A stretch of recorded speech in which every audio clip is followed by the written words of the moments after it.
tham je kembe pardu chopra jeba tham je ge su jebe mo nang ka dang nyambe sen jen tham je de wa tham den dung yao dang de nu de la na me ba yang dang pra so be chang ju ren pu je to para je dang la dang wa je be dra no para je be ge Karbadan Tamje Gembe Bardu Chopra Jeba Tam Jege Se Jebe Manangkadang Nampe Senjen Tamje Deva Dan Den Dumya Dan Den Nudu Lana Mepayang Dabra Sobe Chanju Rinpoche Topra Jan Dawa Jebe Dra Nopra Jebe Ge Karbada Tam je gembe bardu jopra jeba tam je gisu jebe manankada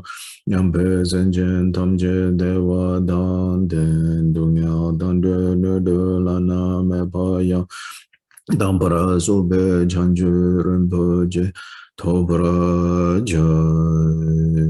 de je de sangma geki bardu lunga yisum Gewala go maje bardu lunga yisum gewala go du drene sundene ma santa samje bardu lunga yisum gewala go sanje chodan soje chonam la chanchu bardu dane kyapsu che Dāngi jinsu gebe sonang ki drola penchir sanje drubrashu sanje chodang soge chonam la chanchu bardu dāne kyabsu chi dāngi jinsu gebe sonang ki drola penchir sanje drubrashu sanje chodang soge chonam la chanchu bardu dāne kyabsu chi dāngi jinsu gebe sonang ki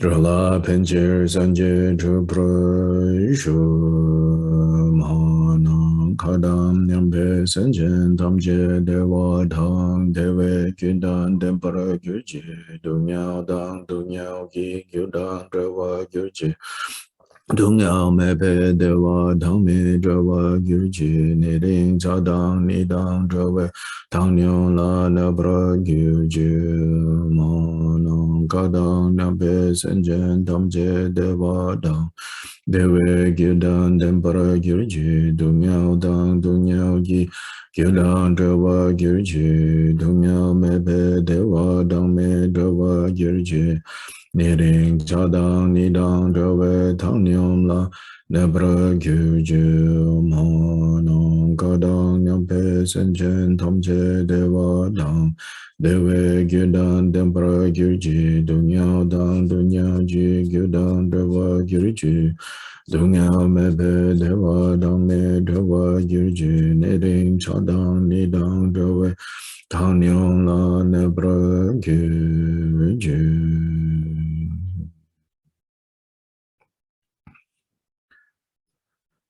In all the worlds of the 10 directions reside Tathagatas of the 3 times. Before each of you, lions among humans, I prostrate joyfully with body, speech, and mind. By the power of this aspiration to noble deeds, all conquerors appear vividly in my mind, with as many bodies as there are atoms in all lands. I prostrate to all you conquerors. In each atom a Buddha as numberless as atoms, all in the midst of the heirs of the Buddhas. Thus I conceive of this Dharma Dhatu as completely filled with you conquerors in this way. With infinite oceans of praise and oceans of diverse melodies, I sing the excellent qualities of all you conquerors and praise all of you gone to bliss. With the best flowers and best garlands, best music, ointments and excellent parasols, finest lamps and superior incense, I offer to you conquerors.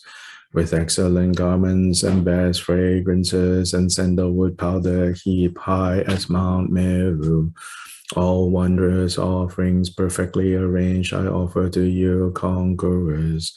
These vast and unequal offerings to each and every one of you, conquerors, with the power of conviction in noble deeds, I prostrate and offer to all you conquerors all the harmful deeds that I have done with my body, speech, and mind.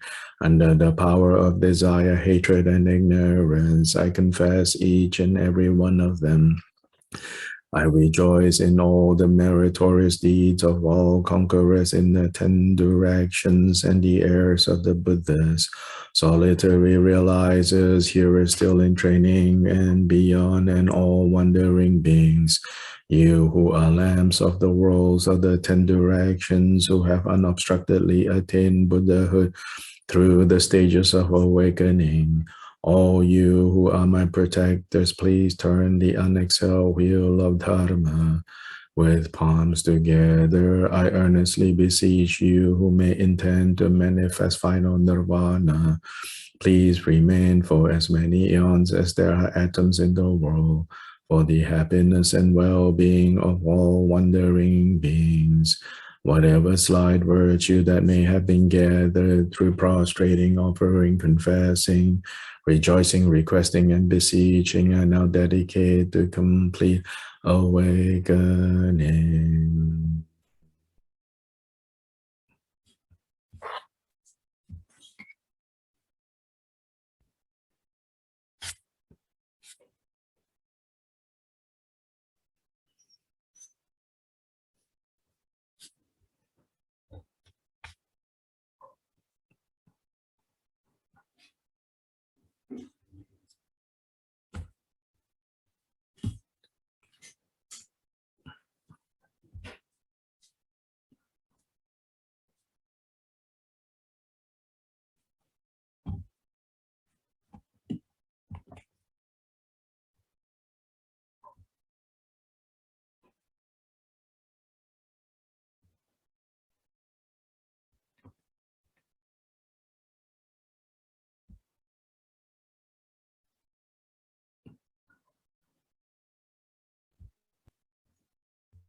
This ground sprinkled with scented waters and strewn with flowers, adorned with the supreme mountain, fog, continent, sun, and moon, I hold in mind as a Buddha land and offer it.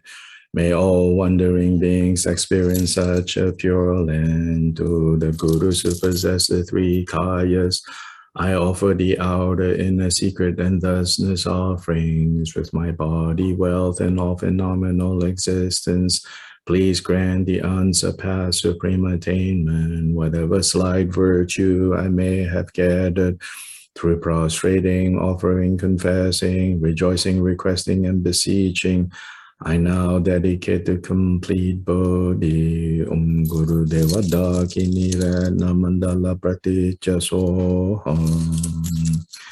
Please turn the wheel of Dharma of the greater, lesser, and common vehicles in accordance with the dispositions and mental capacities of sentient beings.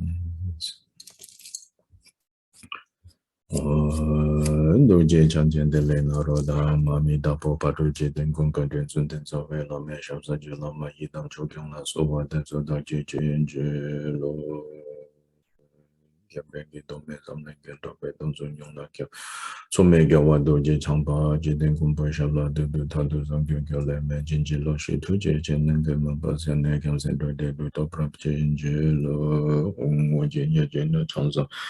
Pema gesa dombo la yasen jogen gondum yen pema june she shude kudu kanto mambu gora gege jase dha do geje jela je shesu so guru pema se de hong jogen yege poda ne de sun san je kunji ngomo ne rasen jogun gon sun ton sepa so ve la me shala so wa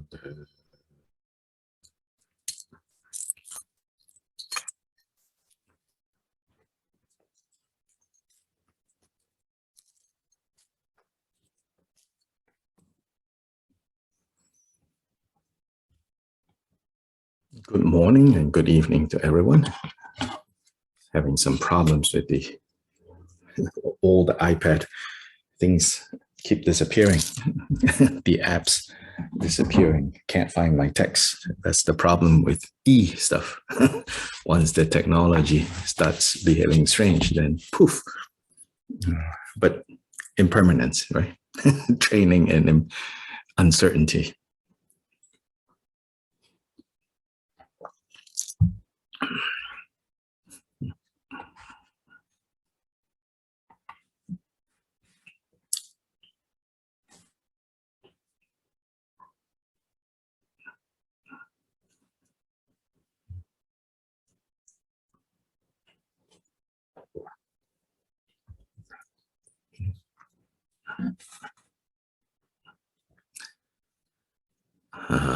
But the untrained mind, under the power of its old habits, immediately then, when that happens, it goes, ooh, maybe I should get a new iPad,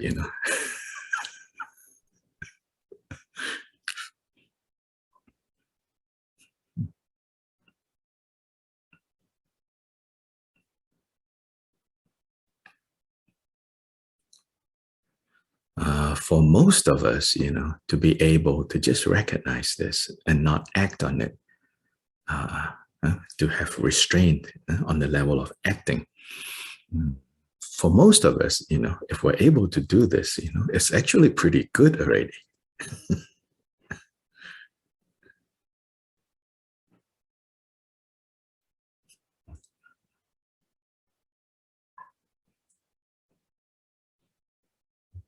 To be able to physically and verbally practice restraint. Now, to restrain the mind or the heart, that is more difficult, of course.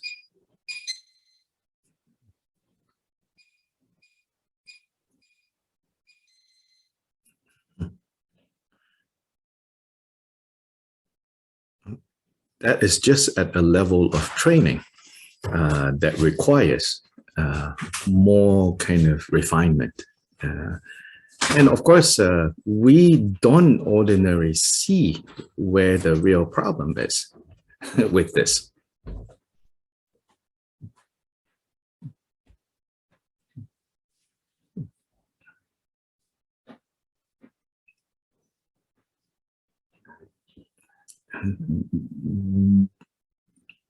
Because it's too subtle.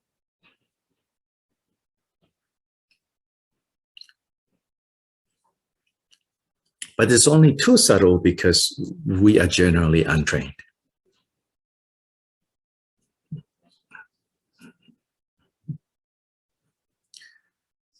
And the problem with this situation is that it's not the case that if you don't see it, there's no problem there. Actually, the problem continues to grow and to fester.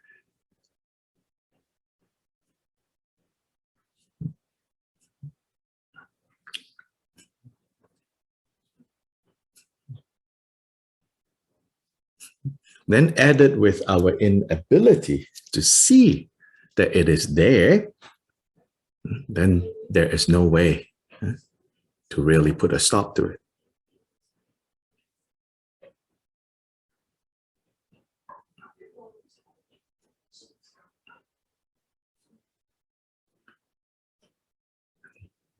Now, generally speaking, this is where the practice of meditation comes in, the practice of bhavana.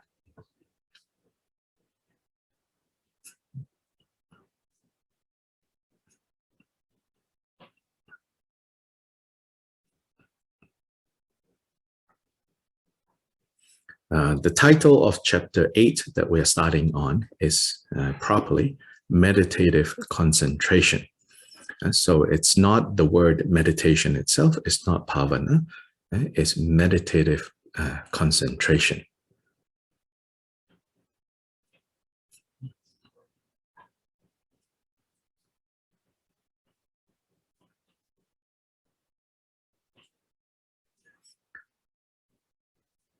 There are several words in Sanskrit or Pali that can be translated as meditation. So that's why the English word meditation, it's a little imprecise. So there are words such as bhavana, words such as dhyana, and words such as samadhi. So these three words have been, variously in different contexts, simply translated into English as meditation.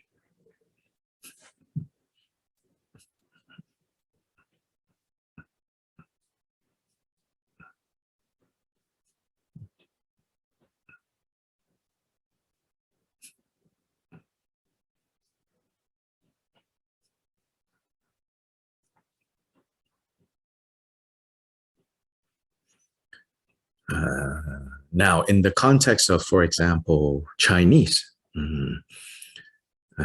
what's translated as meditation in Chinese is almost always the Sanskrit word dhyana.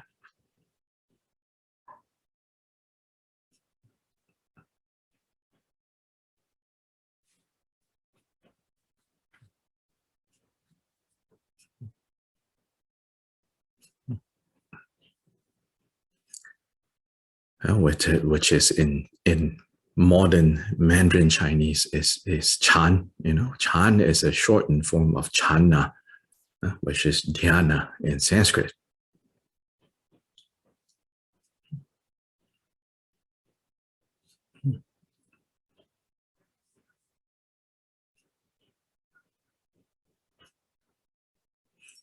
But in English, dhyana is often translated as mental absorption, meaning the mind has withdrawn from the sense experiences and it's kind of focused onto itself, mental absorption, dhyana.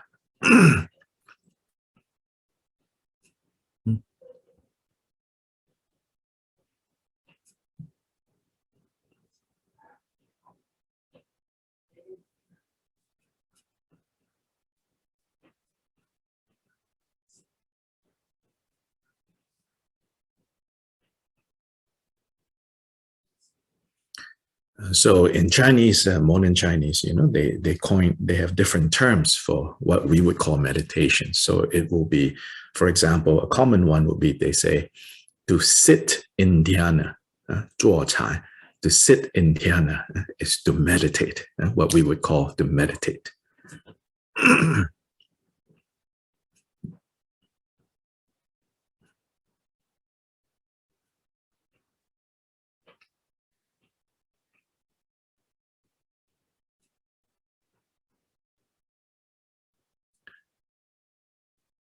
And a more neutral term, maybe without so much Buddhist connotation in Chinese, another neutral or a neutral term in Chinese that could be translated as meditation is 静坐, which means to sit quietly. And quiet doesn't just have to be speech, also mental quiet. 静坐.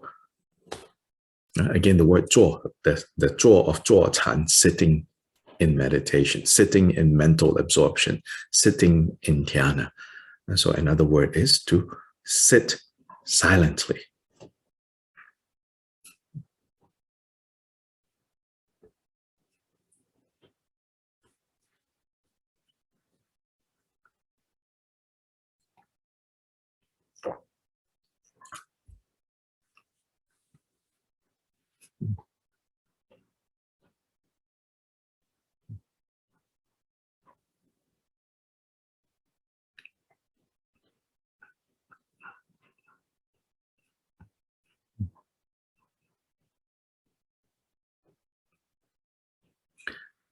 Then the word bhavana, which is also translated into English as meditation.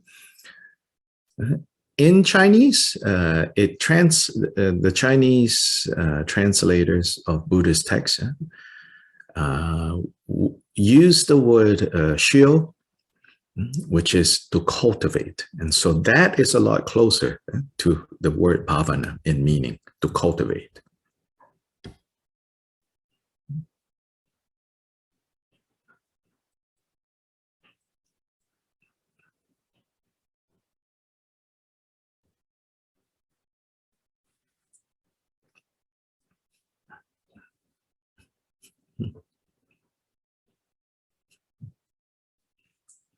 Which in Tibetan is to gom. Gom is to the verb to gom, to cultivate, also to habituate.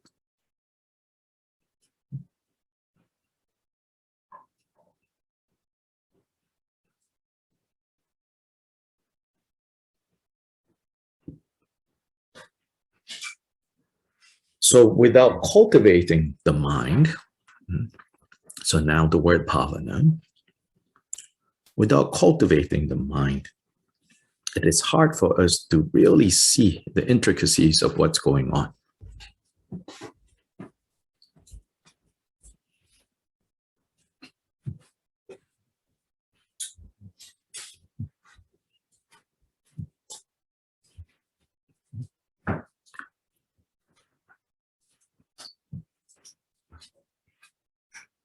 Because mental emotional states are, going on so quickly, we can hardly see what's going on.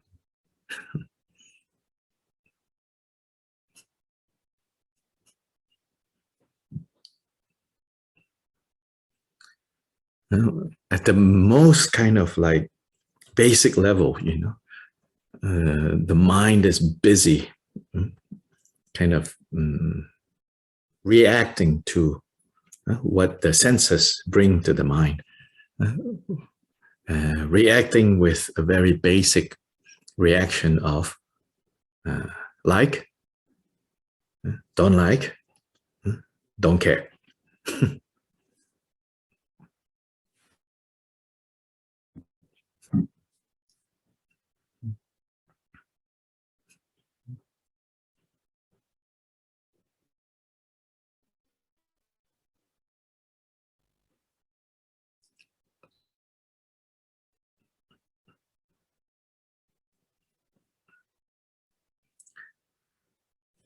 So you can do an experiment, which is a form of cultivating, a form of bhavana, but you can say it's an experiment, right? So you can do a form of experiment where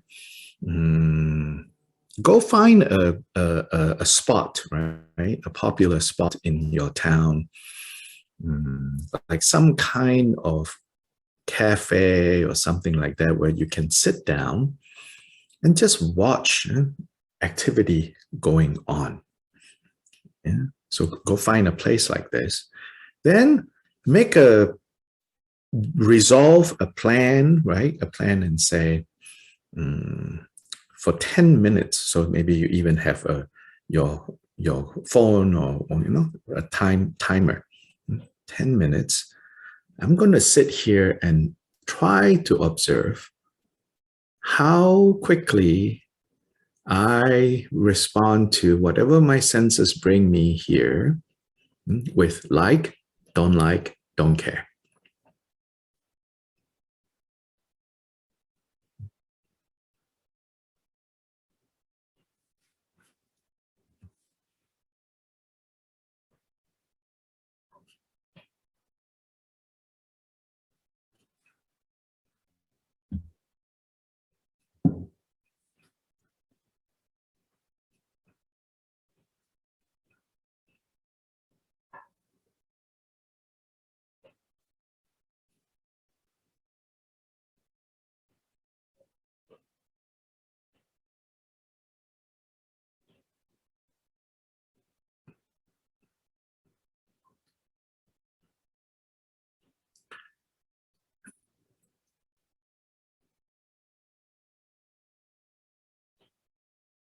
these three reactions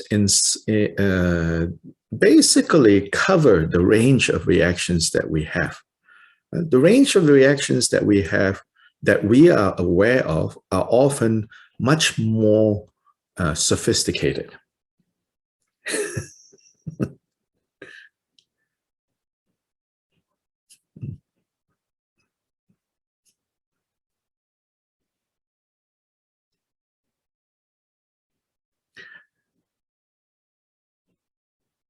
Much more complex, much more nuanced, much more fancy, much more complicated, much more confusing, much more exciting, whatever term, it all, when you really kind of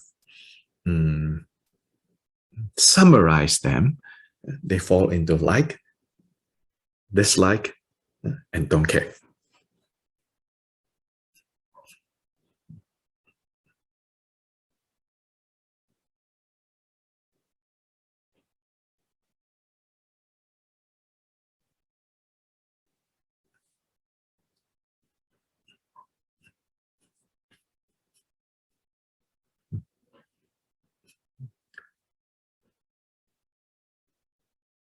So those are more overt, more obvious.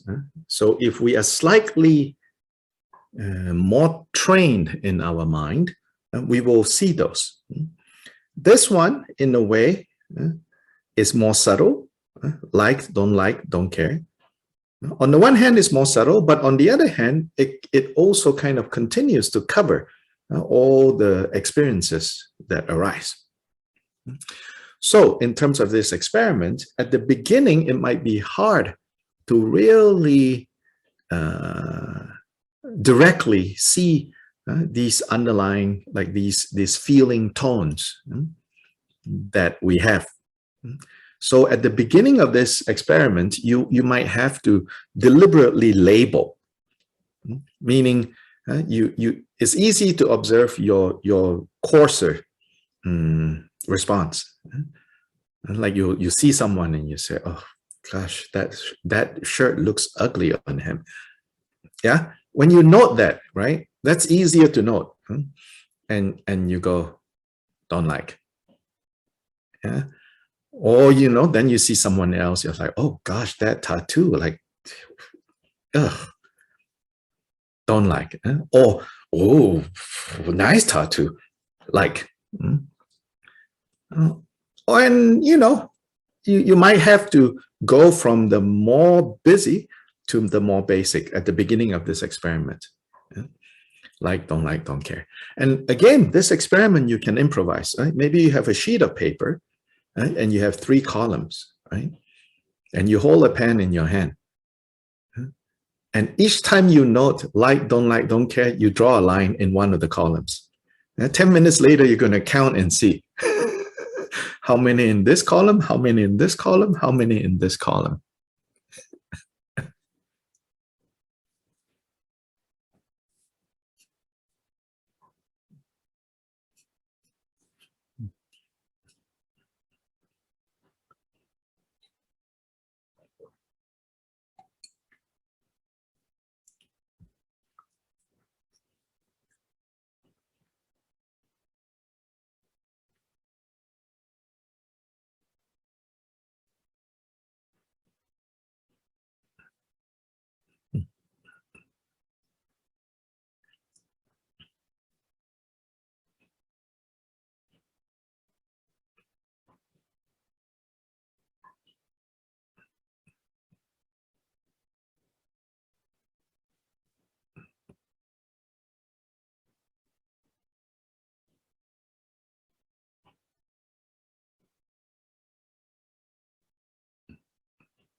A more subtle level than like, don't care. It's maybe we can discern another more subtle layer than that.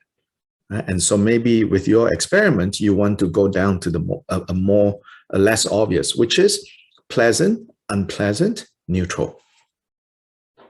Those are the actual, I would say, those are the actual feeling tones.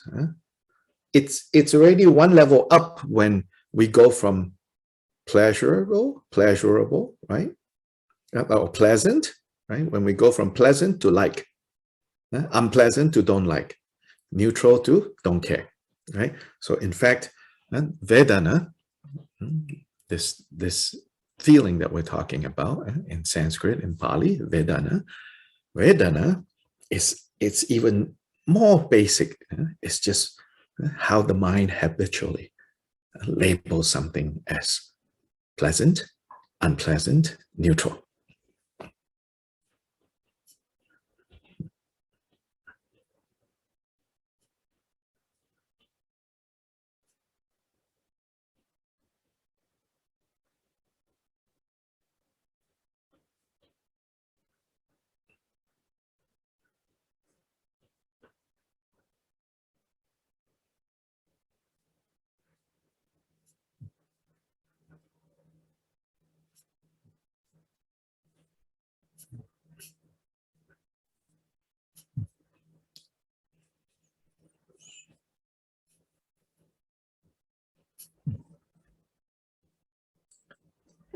When it goes from pleasant to like, unpleasant to dislike, it's already more reaction already has happened.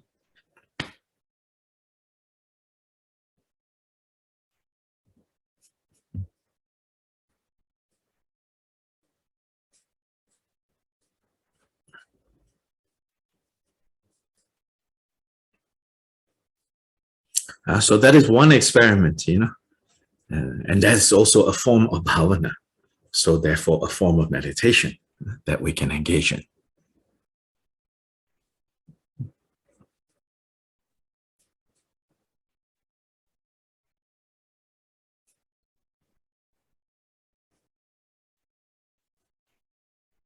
A form of cultivation.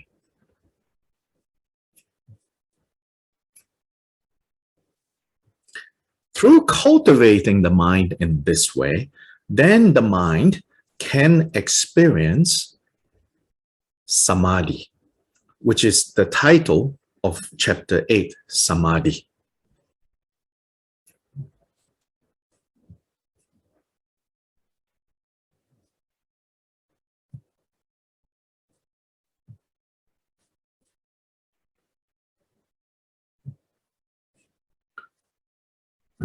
So Samadhi then here is translated as meditative concentration, which is chapter 8, which is the 5th of the 6 paramita.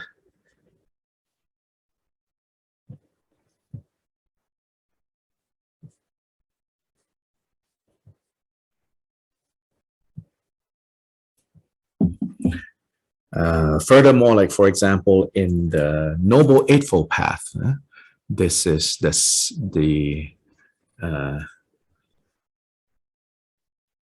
the one of the Noble Eightfold Path, right? And it's the last of, if you go the Noble Eightfold Path, from the first to the last that the Buddha listed, Samadhi is actually the 8th.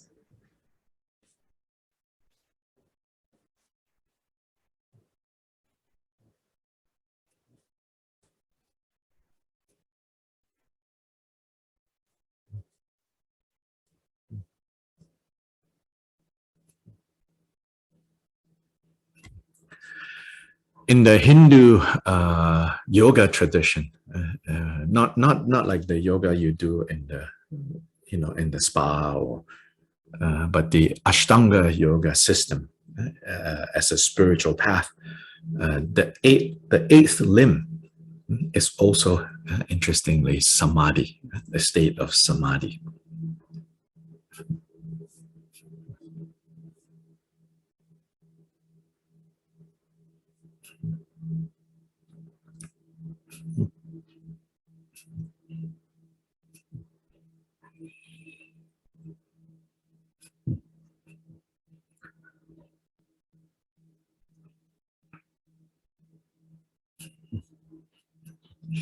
And if you look at the word samadhi and you look at the etymology, the Sanskrit, it can illuminate for us what are we talking about here when we say samadhi.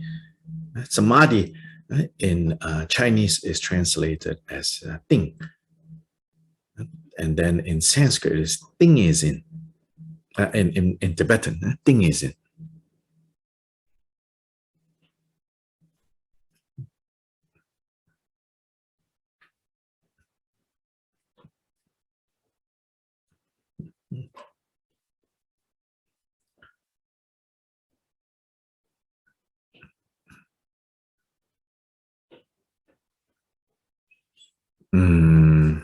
Now, so if we look at samadhi, the word itself, so you have sam, and then a, and di. That's one way. One etymology is to divide the word into sam, a, di, samadhi.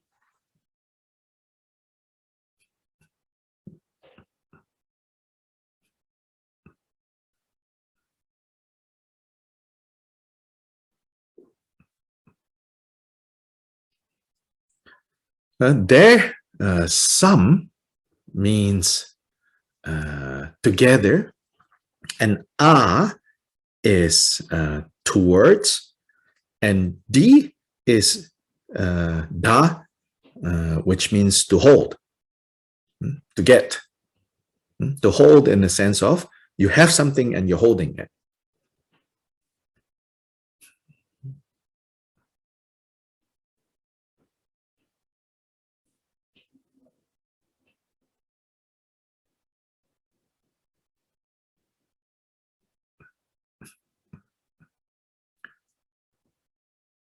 So this etymology of samadhi means to be able to hold together, to be integrated, to have the whole thing, to hold the whole thing together, wholeness, integration.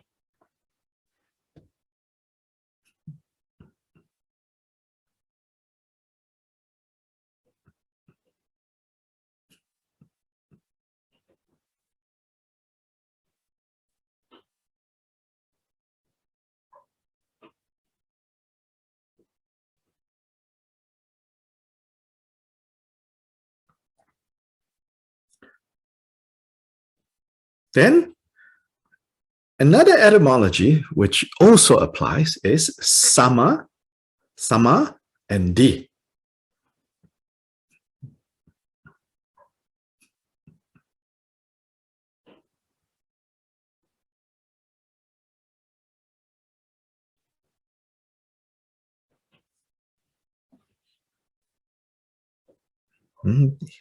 Here, samadhi, sama means like in Malay, same, uniform, even. And di can be to hold and can also be intellect, meaning like mind, a state of mind.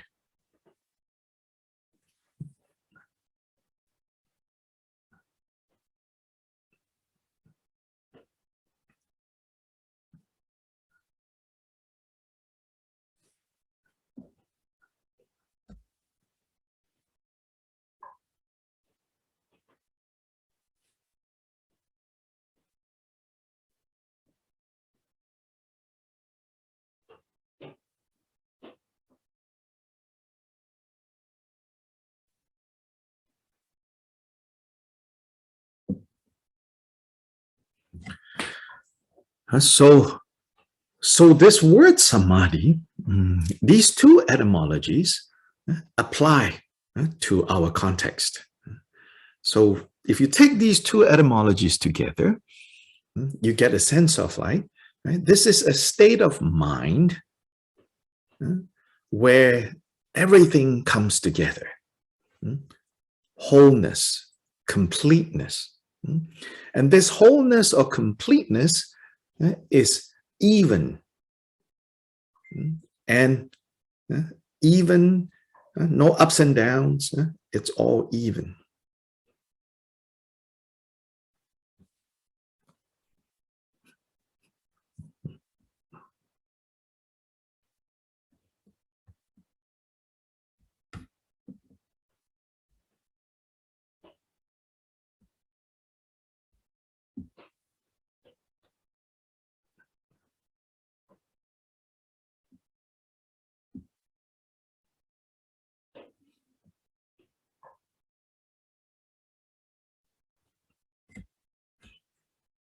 It is a state of mind, and then furthermore, in Shantideva, the specific samadhi that he's talking about is the samadhi of bodhicitta.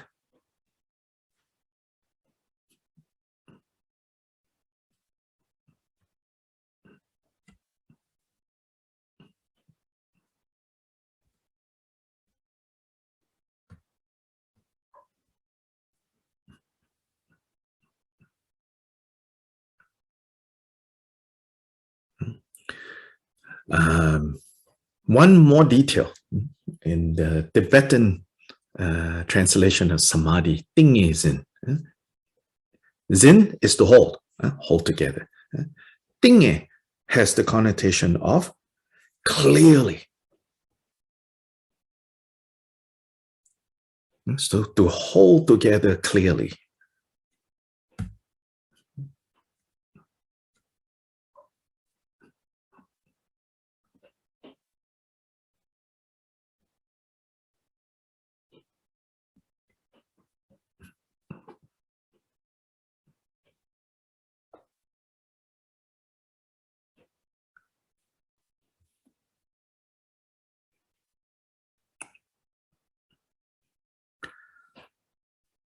So the quality of clearly, the quality of integrated, the quality of even, stable, all these are characterize this samadhi.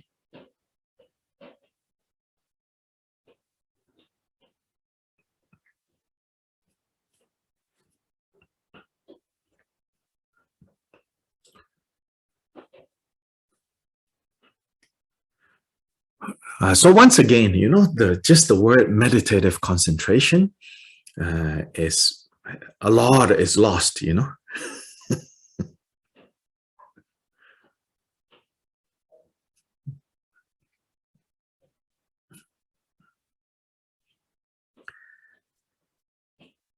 Not only lost, can be misunderstood.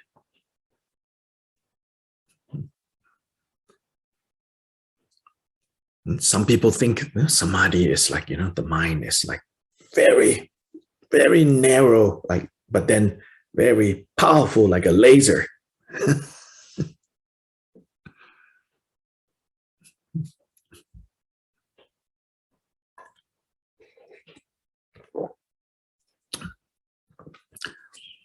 Yes, the mind of Buddhists can be like that, But if we misunderstand and try to practice this kind of meditative concentration, which I'm sure people do, which I'm sure maybe some of you have even tried, you will find that the more you meditate, the more rigid you become. The mind becomes so, narrowly focused, but in an unskillful way. Then you get very agitated very easily. You will be fine if nobody provokes you. But when someone or some situation, doesn't go your way, it seems like the power of your meditation increases, your annoyance.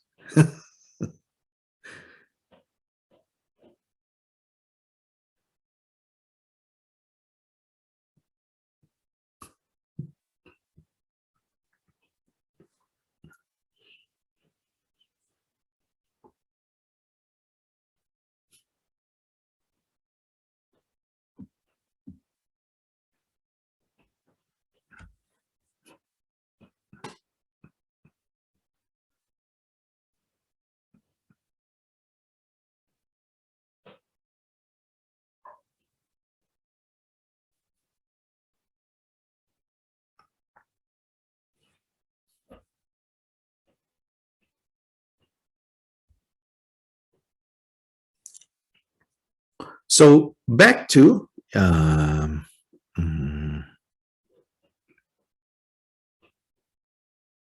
the specific samadhi of chapter 8 is the samadhi that is the bodhicitta samadhi, you could say that.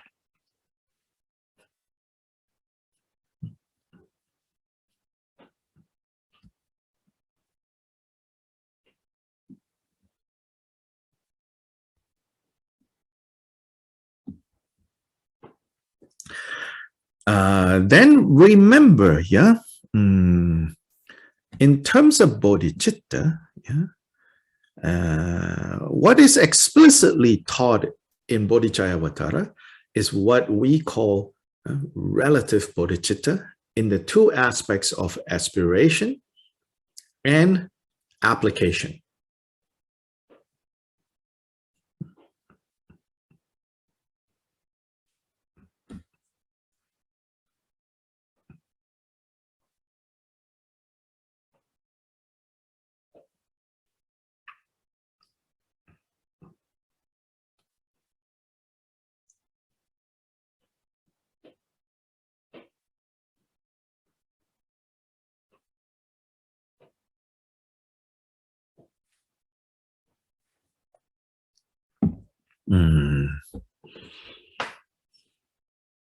So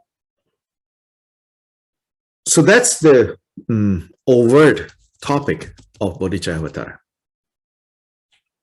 Yeah. So in fact, then, of these two, aspiration and application, most of the chapters are on application because it's on the 6 paramitas, which is the application side of relative bodhicitta.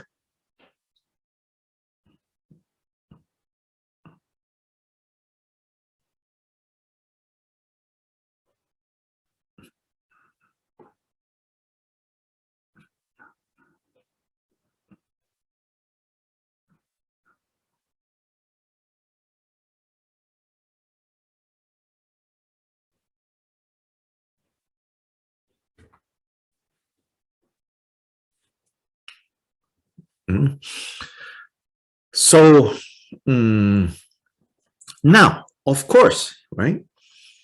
The practice of relative bodhicitta cannot be separated from the practice of ultimate bodhicitta.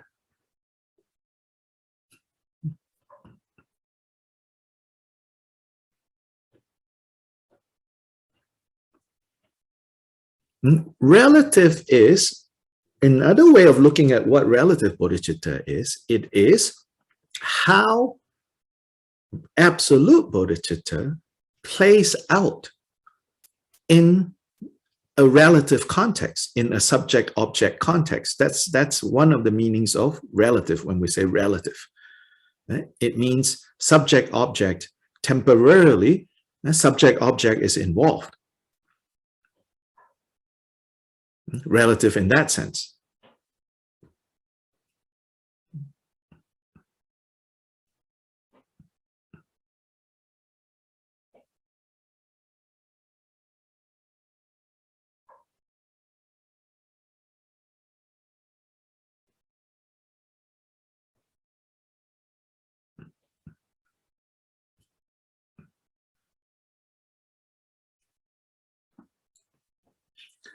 Ultimately, subject and object is an illusion. It's the result of mistakes,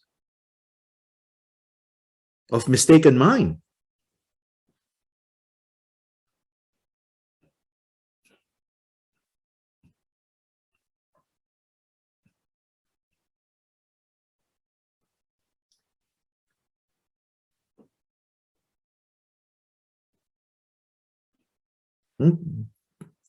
So relative bodhicitta has to be practiced with ultimate bodhicitta informing it.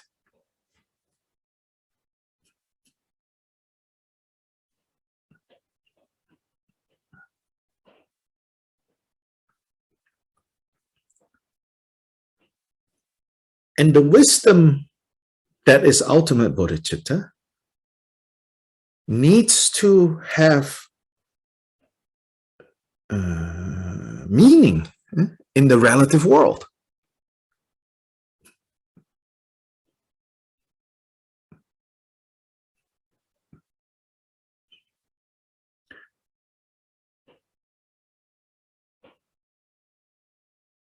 And the meaning in the relative world is love and compassion.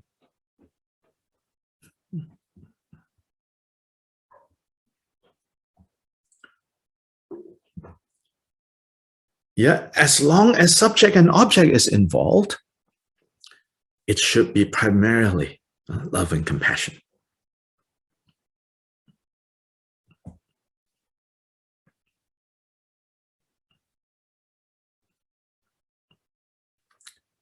And that's the main task to cultivate.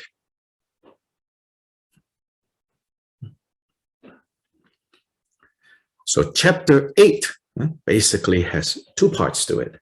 First part is, in order to achieve this perfect samadhi, first we have to see the faults of distraction and therefore resolve to be free from distractions. This resolve to be free from distraction is not a one-time thing. Oh, I have resolved. No, we have to again and again, because it's like we keep converting to this new religion, you know, because we keep going back to the old habits. So we have to keep resolving. No, I'm done with you, distractions. Then a day later, I forgot already. So first 90 verses of chapter 8 is all about how to put down, how to be done with distractions. Then the rest of the chapter is about now how do we cultivate this bodhicitta samadhi.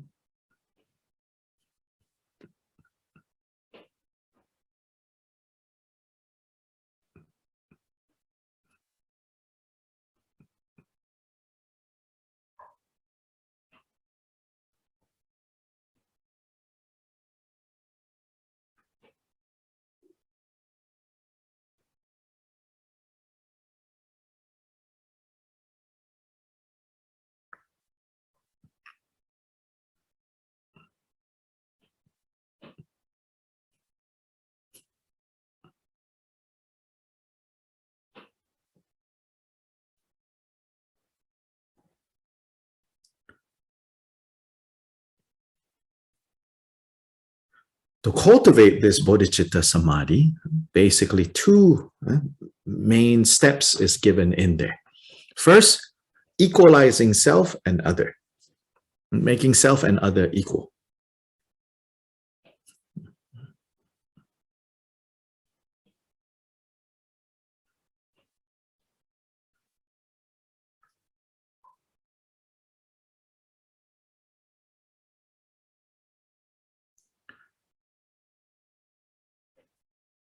Next, exchanging self for other.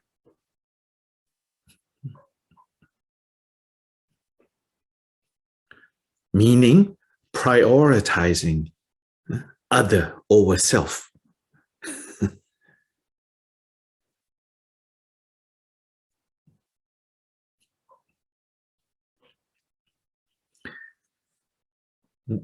When we train in these two steps, progressively increasing, becoming more and more naturally able to do this, that is when we reach real samadhi.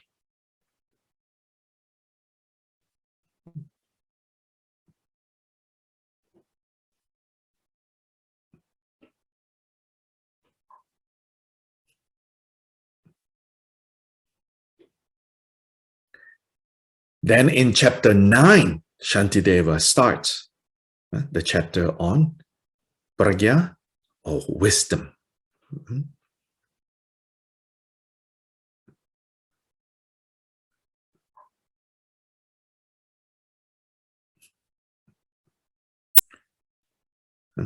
Pragya is superior knowing. Usually translated as wisdom. Again, then the word wisdom has become kind of like whatever you want it to be. But pra, gya is intensifier. So it's superior, super. Gya is jnana, which is to know, knowledge. So superior knowledge. The superior knowledge there is, in other words, in the context of bodhicitta, ultimate bodhicitta.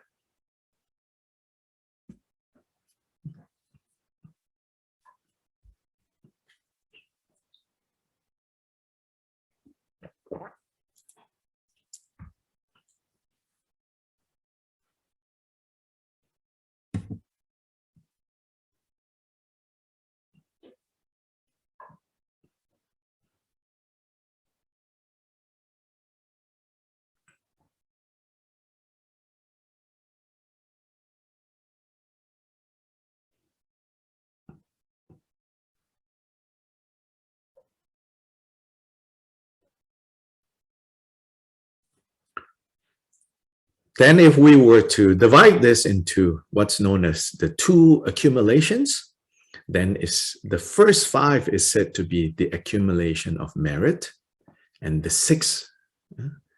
first five of the five paramitas is the accumulation of merit. Then the sixth is the accumulation of pragya, superior knowledge, what we commonly translate as wisdom.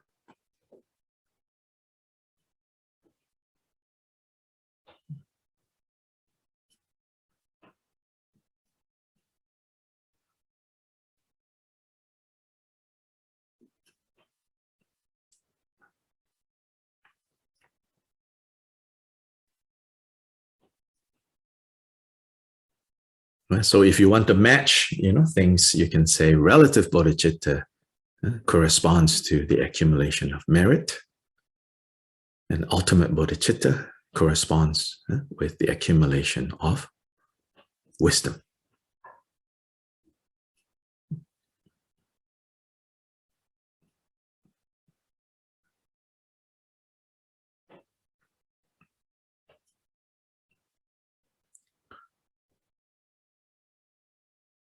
How these six paramitas is to be practiced is not so much one step, two, step three, step four. They are to be practiced simultaneously.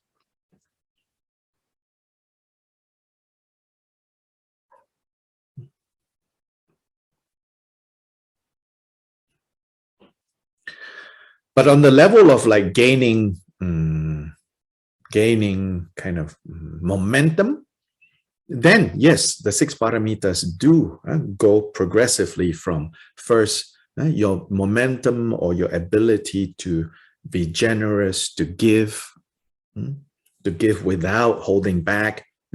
That is first, generally that is strengthened first.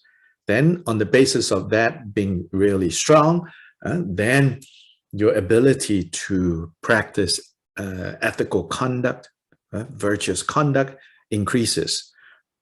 Then, right, from there, your diligence, your patience increases. Then diligence, then samadhi, then wisdom.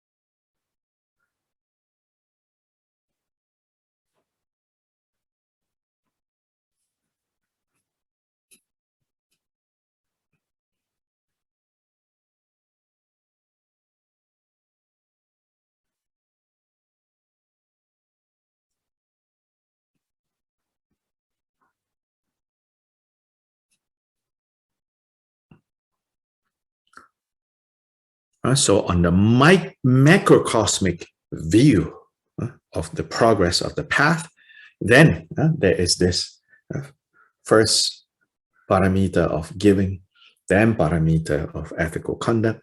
So, and that also corresponds to the Bodhisattva stages, the Bodhisattva bhumis. So this is like on the macrocosmic view. But when you zoom into any moment, on any point of this path, the 6 paramitas is always present together, should be present together. That's why even like, for example, when Shantideva is talking about giving, he already has all the other aspects in there. Wisdom is in there. He says you have to give without being stuck on the concept of the giver, the receiver, and the gift. That is already signaling, right? The wisdom aspect, for example. And then he says you have to give enthusiastically without being exhausted. And that's diligence there.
You have to give without the wrong intentions,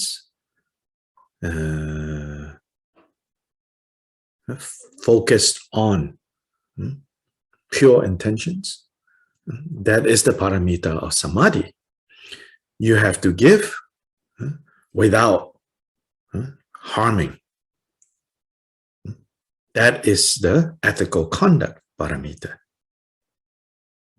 And you have to give even if it seems like you're giving, people just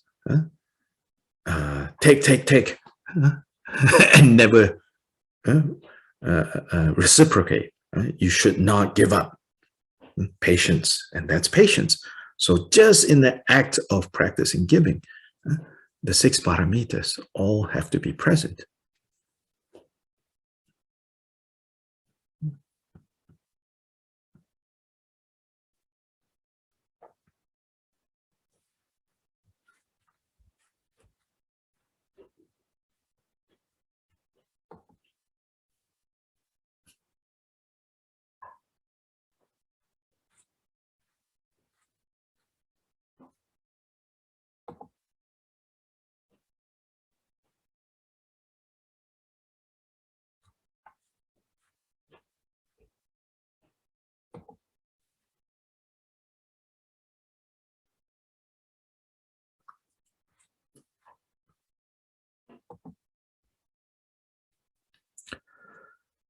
Likewise, like ethical conduct, we have to practice Shila generously. Not a tight Shila, not a judgmental way of practicing ethical conduct, with generosity, openness of heart and mind, meaning while we see the value of training in all the vows and the precepts, right?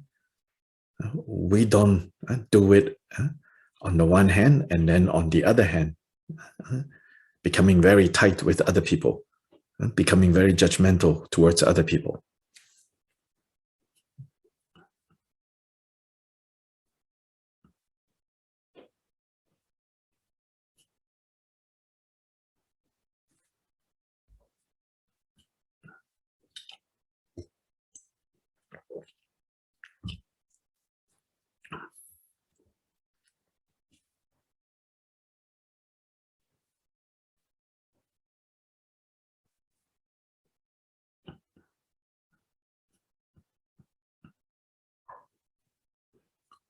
or becoming tight and judgmental even to ourselves. We also should not do that.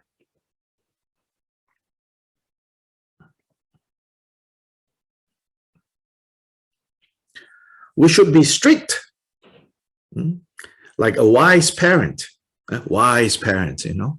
Parents cannot always be wise, but we should be strict with ourselves, like a wise parent, and knowing when to be strict, when to draw clear lines. But it will not be skillful parents if it will not be skillful parenting if it is judgmental, if it is tight and rigid. So whether towards others or towards ourselves, when it comes to Shila, keeping the vows, keeping the ethical conduct, we need to be skillful. We need to be generous.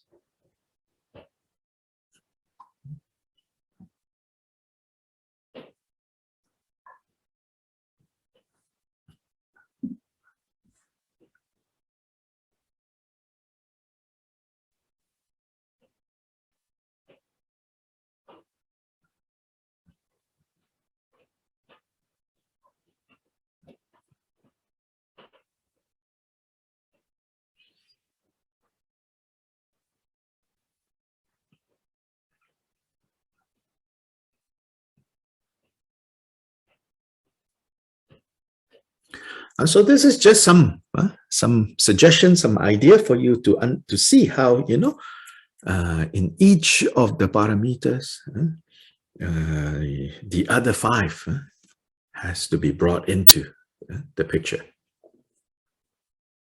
When we practice these.